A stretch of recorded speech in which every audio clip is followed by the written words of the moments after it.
Ты не сможешь победить в войне с этим миром, если не научишься контролировать свой собственный разум. Самодисциплина – вот что действительно приведет тебя к успеху.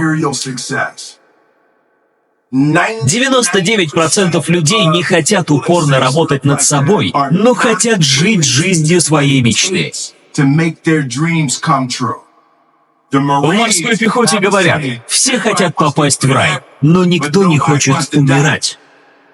И это действительно так. Ключ к реализации любой мечты – это самодисциплина.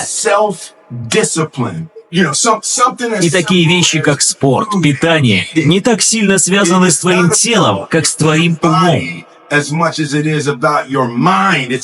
Важно научиться контролировать свой разум, чтобы быть способным делать то, что действительно в твоих интересах.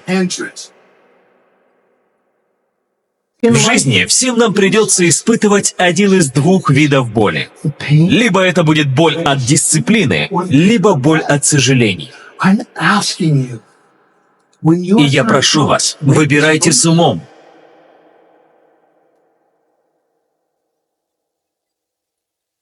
Если мы живем ленивой, недисциплинированной жизнью, очень легко поддаемся нашим чувствам и действуем под влиянием наших эмоций, то мы раз за разом будем принимать плохие решения, о которых, несомненно, будем сожалеть. Нам было бы куда лучше начать работать над самодисциплиной прямо сейчас, чтобы в дальнейшем не тащить на себе груз сожалений.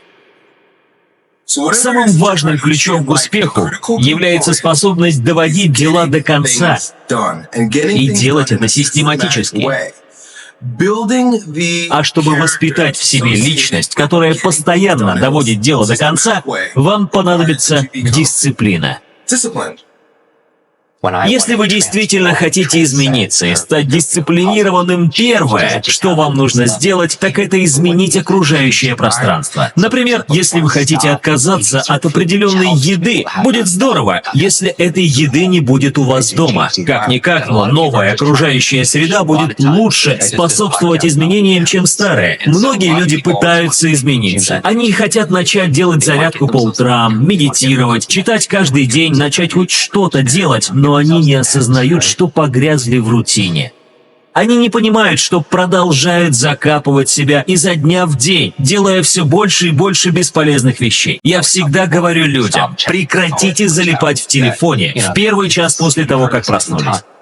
В первые минуты после пробуждения ваш разум абсолютно чист. Поблагодарите этот день. Подумайте о своей мечте, о целях и возможностях. Не думайте о проблемах. Их вы будете решать в середине дня. Перестаньте засорять свой разум, когда он максимально чист. Все наверняка слышали такую фразу: «Как день начнешь, так его и проведешь».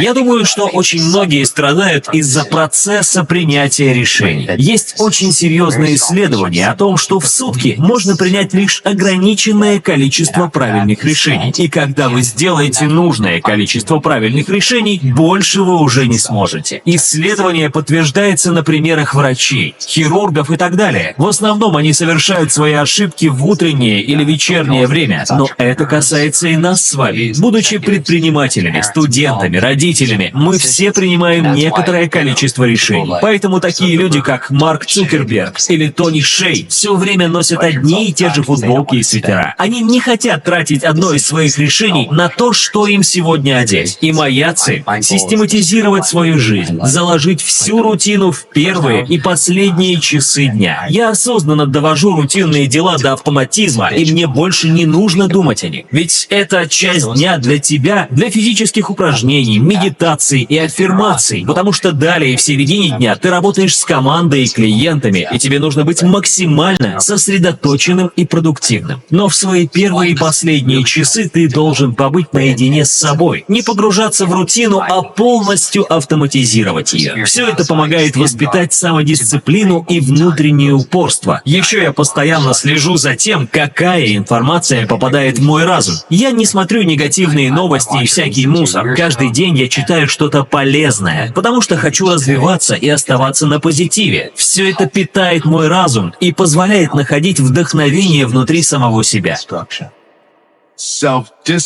Самодисциплина — это не что иное, как любовь к себе. Когда вы говорите, что любите себя, вы подразумеваете определенное поведение по отношению к себе. Например, вы говорите себе: «Эй, мужик, смотри, я знаю, что ты хочешь съесть эту пиццу и что она очень вкусная. Но я не могу позволить тебе съесть ее, потому что после этого ты будешь чувствовать себя хреново. Я просто так сильно люблю тебя».